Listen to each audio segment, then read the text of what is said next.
नमस्कार, दिन भर की बड़ी खबरों में आपका स्वागत है। मैं हूं शिवानी। आज की खबर में बात होगी जयपुर से सोनिया ने मोदी को सीधे बोला तानाशाह, गरज से कांप उठी पूरी दिल्ली। साथ ही एलविस यादव को बड़ा झटका, दाखिल हुई चार्जशीट की और चुनाव आयोग का बीजेपी कनेक्शन आया सामने, आपको दी गाली की। वहीं केजरीवाल ने कोर्ट से की ऐसी मांग, आसानी से चलेगी जेल से सरकार। और साथ ही बात करेंगे बंगाल में लाठी डंडे लेकर एनआईए टीम को दौड़ाने की। और खबर के अंत में बात होगी सोनम वांगचुक के ऐलान से डरे मोदी, इंटरनेट बंद, धारा 144 लागू की। इसी के साथ आज दिन भर की सभी बड़ी और प्रमुख खबरों को जानेंगे विस्तार से। उससे पहले एक नजर सुर्खियों पर। जयपुर में सोनिया बोली, मोदी खुद को महान मानते हैं, लोकतांत्रिक मर्यादाओं का चीर हरण कर रहे, डरा रहे, देश चंद लोगों की जागीर नहीं। सांप के लिए एल्विस का सपेरों से संबंध, 1200 पेज की चार्जशीट में पुलिस का दावा, 24 लोगों के बयान दर्ज किए गए। केजरीवाल की बड़ी मांग, वकील से ज्यादा देर मिलने दे। ईडी ने कहा जेल से सरकार चलाने के लिए स्पेशल ट्रीटमेंट न मिले, फैसला हुआ सुरक्षित। बंगाल के मेदिनीपुर में एनआईए टीम पर हुआ वार, लोगों ने लाठी डंडे लेकर अफसरों को रोका। ममता बोली एनआईए ने ही महिलाओं पर किया हमला। हरियाणा में आपकी रैली परमिशन पर लिखी गालियां, लिखा नहीं देंगे। एडल्ट स्टार की फोटो डाली, 5 कर्मचारी सस्पेंड, एफआईआर दर्ज। मध्य प्रदेश की सभी 29 सीटों पर मुकाबले की तस्वीर हुई साफ, बाकी 3 सीटों पर कांग्रेस प्रत्याशी घोषित। ग्वालियर, मुरैना से पूर्व विधायकों को उतारा गया। सिसोदिया की न्यायिक हिरासत 18 अप्रैल तक बढ़ी। सुनवाई से एक दिन पहले चिट्ठी सामने आई थी, इसमें कहा था जल्द ही बाहर निकलेंगे। आज तेलंगाना में हुई राहुल गांधी की चुनावी रैली, सभा में 10 लाख लोग आए। राज्य में 17 मई को सिंगल फेज में होंगे चुनाव। पश्मीना मार्च से पहले लेह में धारा 144 लागू, 10 किलोमीटर के एरिया में इंटरनेट बैन। वांगचुक का आरोप, चीन ने 4000 वर्ग किलोमीटर जमीन हड़पी। ओवैसी का दावा, मुख्तार के घर जाने के बाद से मिल रही धमकियां, बोले मैं मुर्गी का बच्चा नहीं। रक्षा मंत्री बोले शांति भंग करने वालों को मुंहतोड़ जवाब देंगे। द गार्जियन की रिपोर्ट पर कहा आतंकी भागकर पाकिस्तान गए तो उन्हें घुस कर मारेंगे। माकपा के घोषणा पत्र में सीए वापस लेने का वादा, सीएम ने अनुच्छेद 370 पर कांग्रेस की चुप्पी पर उठाए सवाल। इंदौर के कांग्रेस नेता रामकिशोर शुक्ला हुए भाजपा में शामिल। उषा ठाकुर ने दिलाई सदस्यता, भाजपा से बागिर होकर लड़े थे महू से विधानसभा चुनाव। भूपेश बघेल बोले पीएम मोदी का हम घमंड तोड़ना चाहते हैं, कहा मन में मेरे कोई अनादर नहीं, वे स्वस्थ दीर्घायु हूँ। चंदेल बोले महंत सठिया गए हैं। 7 अप्रैल को पीएम मोदी का जबलपुर में रोड शो, करीब 1 घंटे तक रहेंगे नरेंद्र मोदी। युवा मोर्चा कार्यकर्ता घर घर जाकर दे रहे हैं निमंत्रण। पार्टियों के नहीं बल्कि संविधान के प्रति रहे वफादार। आखिर किससे बोले सी जाए चंद्रचूड़, बताया क्यों है परेशान।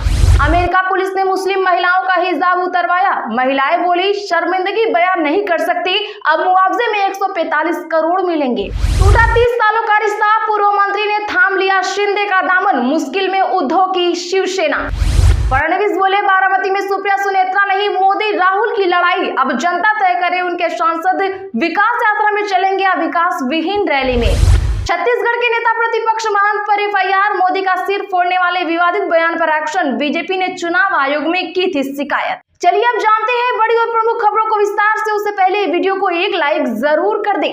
जयपुर में सोनिया बोली मोदी खुद को महान मानते हैं, लोकतांत्रिक मर्यादाओं का चीर हरण कर रहे, डरा रहे, देश चंद लोगों की जागीर नहीं। जी हां, बता दें कि आज कांग्रेस की पूर्व अध्यक्ष सोनिया गांधी ने जयपुर में प्रधानमंत्री नरेंद्र मोदी के आरोपों का जवाब देते हुए कहा कि देश से ऊपर कोई नहीं होता, लेकिन मोदी खुद को महान मानते हैं। वे लोकतांत्रिक मर्यादाओं का चीर हरण कर रहे, पूरे तंत्र में डर बैठा रहे, ये तानाशाही है। यह देश चंद लोगों की जागीर नहीं है, हमारे पूर्वजों ने इसे खून से सींचा है, ये देश हमारे बच्चों का आंगन है। वही बता दें कि इससे पहले जयपुर के विद्याधर नगर स्टेडियम में हो रही इस सभा में कांग्रेस अध्यक्ष मल्लिकार्जुन खड़गे सहित पार्टी की टॉप लीडरशिप ने फिर से चुनावी घोषणा पत्र लॉन्च किया। वही कांग्रेस महासचिव प्रियंका गांधी ने कहा कि प्रधानमंत्री नरेंद्र मोदी सभी भ्रष्टाचारियों को अपनी पार्टी में ले रहे हैं। केजरीवाल की मांग, वकील से ज्यादा देर मिलने दें। ईडी ने कहा जेल से सरकार चलाने के लिए स्पेशल ट्रीटमेंट न मिले, फैसला हुआ सुरक्षित। दरअसल बता दें कि ईडी की न्यायिक हिरासत में चल रहे मुख्यमंत्री अरविंद केजरीवाल ने आज दिल्ली के राउज एवेन्यू कोर्ट में अपने वकील से मिलने के लिए ज्यादा समय की मांग की। केजरीवाल ने कहा कि उन पर देश के कई हिस्सों में मामले दर्ज हैं, जिसके लिए उन्हें वकील से बात करने के लिए मिला समय काफी नहीं है, इसलिए उन्हें और समय दिया जाए। बता दें तो तिहाड़ जेल में बंद केजरीवाल हफ्ते में 2 बार वकील के साथ मीटिंग कर सकते हैं। दिल्ली सीएम ने इसे बढ़ाकर 5 करने की मांग की है। हालांकि ईडी ने विरोध करते हुए कहा हफ्ते में 5 बार कानूनी बैठक की मांग जेल मैनुअल के खिलाफ है और फैसला 9 अप्रैल तक सुरक्षित रख लिया गया है। बंगाल के मेदिनीपुर में एनआईए टीम पर हुआ वार, लोगों ने लाठी डंडे लेकर अफसरों को रोका। ममता बोली एनआईए ने ही महिलाओं पर किया वार। दरअसल बता दें कि पश्चिम बंगाल के मेदिनीपुर ईस्ट के भूपति नगर में बीती रात एनआईए की टीम पर वार हुआ। इस दौरान एक अफसर को चोटें भी आई हैं। घटना भूपति नगर की है। भूपति नगर में एनआईए टीम के सामने लोग लाठी डंडे लेकर अड़ गए। एनआईए की टीम ने जब आरोपियों को ले जाने की कोशिश की, लोगों ने उनका विरोध किया। लोगों ने एनआईए की गाड़ी पर पथराव किया। वहीं बंगाल की मुख्यमंत्री ममता बनर्जी ने कहा कि एनआईए के अफसरों पर वार नहीं हुआ है, बल्कि उन्होंने ही महिलाओं पर वार किया। एनआईए अफसरों ने रात में रेड क्यों की? क्या उनके पास पुलिस की परमिशन थी? लोगों ने वैसे ही बर्ताव किया जैसा रात में किसी भी अनजाने व्यक्ति के आने पर किया जाता है। हरियाणा में आपकी रैली परमिशन पर लिखी गालियां, लिखा नहीं देंगे। एडल्ट स्टार की फोटो डाली, 5 कर्मचारी सस्पेंड। यहाँ बता दें कि हरियाणा के कैथल में चुनाव आयोग की वेबसाइट पर आम आदमी पार्टी की तरफ से 2 रैलियों की अनुमति मांगने पर अभद्र भाषा का प्रयोग किया गया। आपने कैथल में रैलियों की अनुमति के लिए चुनाव आयोग के एनकोर पोर्टल पर आवेदन किया था। इन आवेदनों को एआरओ की आईडी से रिजेक्ट कर दिया गया और रिजेक्शन के कारण हरियाणवी शब्द कोनी दे दे मतलब कि नहीं देंगे और आपत्तिजनक शब्द यानी गालियां लिख दी। सिसोदिया की न्यायिक हिरासत 18 अप्रैल तक बढ़ी। सुनवाई से एक दिन पहले चिट्ठी सामने आई थी। इसमें कहा जल्द ही बाहर आएंगे। जी हां, दिल्ली के पूर्व डिप्टी सीएम और आम आदमी पार्टी के नेता मनीष सिसोदिया की न्यायिक हिरासत और 12 दिनों के लिए बढ़ गई है। दिल्ली की राउज एवेन्यू कोर्ट ने उन्हें 18 अप्रैल तक न्यायिक हिरासत में भेजा है। दरअसल दिल्ली शराब नीति केस को लेकर तिहाड़ जेल में बंदी सिसोदिया की हिरासत 6 अप्रैल को खत्म हो गई थी। उन्हें आज कोर्ट में पेश किया गया। ईडी ने आरोपियों की तरफ से देरी के अलग अलग आधारों पर उनकी जमानत याचिका का विरोध किया। कोर्ट ने ईडी की आगे की दलील पर सुनवाई 10 अप्रैल दोपहर 2 बजे तक के लिए स्थगित कर दी है। सिसोदिया तिहाड़ से वीडियो कॉन्फ्रेंसिंग के जरिए 10 अप्रैल को कोर्ट में पेश होंगे। पश्मीना मार्च से पहले लेह में धारा 144 लागू, 10 किलोमीटर के एरिया में इंटरनेट बैन। जी हां, बता दें कि क्लाइमेट एक्टिविस्ट सोनम वांगचुक ने लेह में वास्तविक नियंत्रण रेखा यानी एलएसी से लगे इलाकों में पश्मीना मार्च निकालने का ऐलान किया है। 7 अप्रैल को निकाले जाने वाले पश्मीना मार्च में हजारों लोगों के शामिल होने की संभावना को देखते हुए लद्दाख प्रशासन ने लेह में धारा 144 कर रखी है। साथ ही इंटरनेट बैन का आदेश भी जारी किया गया है। आदेश के मुताबिक इंटरनेट सर्विस को 2G तक कम कर दिया जाएगा। यह आदेश लेह शहर और उसके आसपास के 10 किलोमीटर के दायरे में आज से लेकर कल शाम 6 बजे तक लागू रहेगा। वांगचुक का दावा है कि चीन ने करीब 4000 वर्ग किलोमीटर की जमीन पर कब्जा कर लिया है।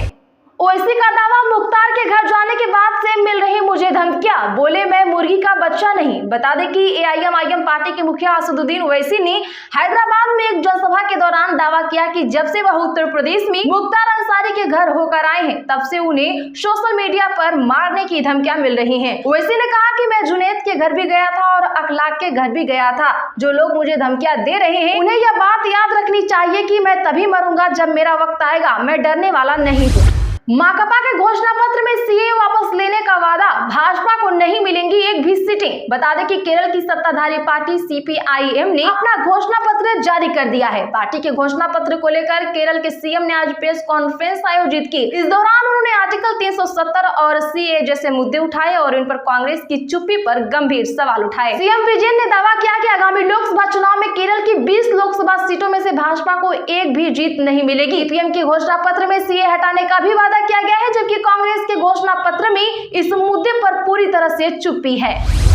पार्टियों के नहीं बल्कि संविधान के प्रति रहे वफादार, आखिर किससे बोले सीजेआई चंद्रचूड़, बताया क्यों है परेशान। दरअसल बता दें कि भारत के मुख्य न्यायाधीश डीवाई चंद्रचूड़ ने कहा है कि वकीलों को अदालत और भारतीय संविधान को अपने राजनीतिक झुकाव और विश्वास से ऊपर रखना चाहिए। नागपुर में आयोजित एक कार्यक्रम में बोलते हुए सीजेआई चंद्रचूड़ ने एक चिंता जताते हुए कहा कि वे लंबित मामलों और अदालतों फैसलों पर वकीलों द्वारा टिप्पणी करने की प्रवृत्ति से बहुत परेशान है। सीजेआई नागपुर उच्च न्यायालय बार एसोसिएशन के शताब्दी वर्ष समारोह को संबोधित कर रहे थे। 30 सालों का टूटा रिश्ता, पूर्व मंत्री ने थाम लिया शिंदे का दामन, मुश्किल मुश्किल में है उद्धव की शिवसेना। जी हां, लोकसभा चुनाव के पहले उद्धव गुट की शिवसेना को एक और बड़ा झटका लगा है। 30 सालों तक उद्धव के साथ रहे पूर्व मंत्री बबन राव घोपले ने अब उनका साथ छोड़ने का फैसला कर लिया है। राष्ट्र टाइम्स की रिपोर्ट की माने तो घोलप आज एकनाथ शिंदे की शिवसेना में शामिल होने वाले हैं। ऐसा बताया जाता है कि घोलप शिरडी से अपने लोकसभा टिकट के कट जाने से नाराज है। हालांकि उन्होंने पिछले फरवरी में उपनेता और प्राथमिक सदस्य के रूप में ठाकरे की शिवसेना से इस्तीफा दे दिया था, मगर अब उन्होंने प्रेस कॉन्फ्रेंस कर जानकारी दी है कि वह शिंदे की शिवसेना में शामिल होंगे। तो आज के लिए बस इतना ही। रोज की सच्ची और ताजा खबरों के लिए एसपी लाइव चैनल को भी सब्सक्राइब करें, बगल में घंटे के निशान को जरूर दबा लें, वीडियो को लाइक शेयर कर हमारा सपोर्ट जरूर करें।